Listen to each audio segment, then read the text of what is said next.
बिस्मिल्लाहिर्रहमानिर्रहीम अस्सलाम वालेकुम। दोस्तों हमारे पास ये एक एलसीडी टीवी रिपेयरिंग के लिए आया है और यहाँ पर आप देख सकते हैं कि हमने इसे ऑन किया है, लेकिन हमारा ये एलसीडी टीवी ऑन होते ही बिल्कुल स्टार्ट मेन्यू लोगो पे जाकर बिल्कुल स्टक हो जाता है और इससे आगे ये ऑन नहीं हो रहा। डिस्प्ले पर बिल्कुल सिर्फ इसका स्टार्ट मेन्यू लोगो ही आता है। इन्होंने ये फ्लावर्स का स्टार्ट मेन्यू लोगो कैप्चर किया हुआ था जो कि इसके डिस्प्ले पे आकर रुक जाता है। अब इस कंडीशन में हम सबसे पहले इसका सॉफ्टवेयर करके इसे ऑन करने की कोशिश करेंगे। सॉफ्टवेयर करने के लिए हमने सबसे पहले इसके कार्ड के मॉडल नंबर को चेक करना है कि इसमें कौन सा कार्ड इंस्टॉल है और इसके पैनल की रेजोल्यूशन को हमने चेक करना है।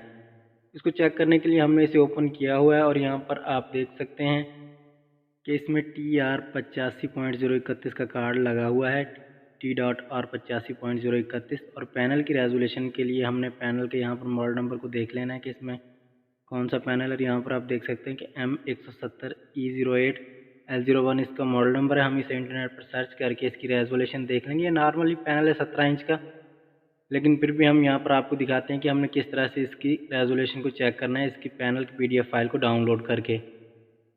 हमने यहाँ पर ब्राउज़र में पैनल का मॉडल नंबर टाइप किया और यहाँ पर हमें जहाँ पे PDF लिखा हुआ नज़र आएगा, हम यहाँ पे एक लिंक को ओपन कर लेते हैं और यहाँ पर आप देख सकते हैं कि नीचे ये डाउनलोड का हमें बटन मिल रहा है LM170E08 का। यहाँ पर हमने इसकी PDF फाइल को डाउनलोड करके उस PDF फाइल में से इसकी रेजोल्यूशन को चेक करना है कि हमारा पैनल जो है किस रेजोल्यूशन का है। हम यहाँ पर इसकी PDF फाइल को ओपन कर लेते हैं और यहाँ पर थोड़ा सा स्क्रॉल डाउन करने पर आपको यहाँ पर इसकी रेजोल्यूशन जो है वो मिल जाएगी। और यहाँ पर आप देख सकते हैं कि इसके ये रेजोल्यूशन हमें पिक्सल्स मिल रहे हैं 1280 और 1024 इसकी रेजोल्यूशन है। यहाँ पर आप देख सकते हैं 1280 एंड 1024 इसकी रेजोल्यूशन है। अब हमने अपनी USB ड्राइव में TR85.031 कार्ड मॉडल नंबर के इसी रेजोल्यूशन की बिन फाइल को USB ड्राइव में कॉपी करना है। यहाँ पर आप देख सकते हैं TR85.031 का हमारे पास ये बिन फाइल्स मौजूद हैं। हमने 1280 1024 की रेजोल्यूशन को अपनी USB ड्राइव में कॉपी करना है। हम यहाँ से इस फाइल को बिन फाइल को ड्रैग करते हैं डेस्कटॉप पे और इसे USB ड्राइव में कॉपी कर लेते हैं। कॉपी करने से पहले आपने USB ड्राइव को फॉर्मेट कर लेना है। FAT32 में फॉर्मेट करने के बाद आपने इस बिन फाइल को USB ड्राइव में कॉपी करना है। हम यहाँ पर आपको दिखाते हैं USB ड्राइव में सिर्फ एक बिन फाइल है। अब हमने यहाँ पे नीचे ऑप्शंस में से अपनी USB ड्राइव को सेफली रिमूव करना है, इजेक्ट USB ड्राइव करनी है। और यहाँ पर आप देख सकते हैं कि हमारी USB ड्राइव इस वक्त लगी हुई है, लेकिन यहाँ से रिमूव हो जाएगी।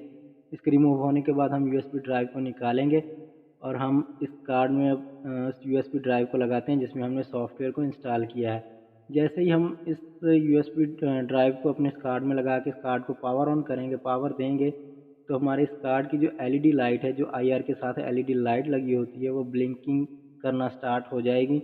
हम यहाँ पे इसे पावर देते हैं और देखें कि LED लाइट जो है वो रेड ब्लू कलर में ब्लिंकिंग कर रही है, यानी कि हमारा सॉफ्टवेयर जो है हमारे कार्ड में लोड हो रहा है, प्रोग्राम हो रहा है।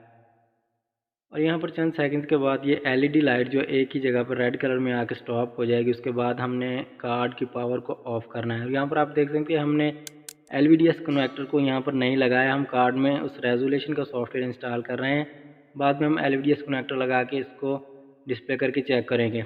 हमारी LED लाइट स्टॉप हो चुकी है। हम इसे पावर ऑफ करेंगे। पावर ऑफ करने के बाद हमने USB ड्राइव को कार्ड से निकाल लेना है। निकालने के बाद हम दोबारा से इसके LVDS कनेक्टर को लगा के इसकी डिस्प्ले चेक करते हैं कि आया अब हमारा LCD टीवी स्टार्ट मेन्यू लोगो से आगे रन होता है या फिर वहीं पे स्टक हो जाता है। हम इससे कनेक्ट करते हैं और इसे पावर ऑन करके दोबारा से इसकी डिस्प्ले को चेक करते हैं। इस वक्त हमारा LCD TV stand by mode पर, हम इसे रिमोट से ऑन करते हैं और यहाँ पर आप देख सकते हैं कि ये ब्लू कलर का डिस्प्ले हमें यहाँ पर मिल रहा है। लेकिन हमारा ये LCD टीवी इस प्रोग्राम से आगे नहीं जा रहा, नहीं हो रहा।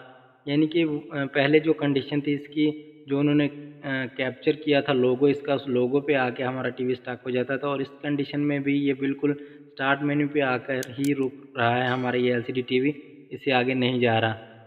अब यहाँ पे इस कार्ड में हमने इसके फ्लैश IC को, बायोस IC को, प्रोग्रामर IC जो कि इसमें लगा होता है, हमने उसे चेंज करके इसमें दोबारा से सॉफ्टवेयर इंस्टॉल किया। लेकिन दोबारा से भी हमारा ये LCD टीवी सॉफ्टवेयर इंस्टॉल करने के बाद, नई बायोस प्रोग्रामर IC लगाने के बाद भी हमारा LCD टीवी बिल्कुल स्टार्ट मेन्यू पर ही स्टक हो रहा है, इससे आगे नहीं जा रहा।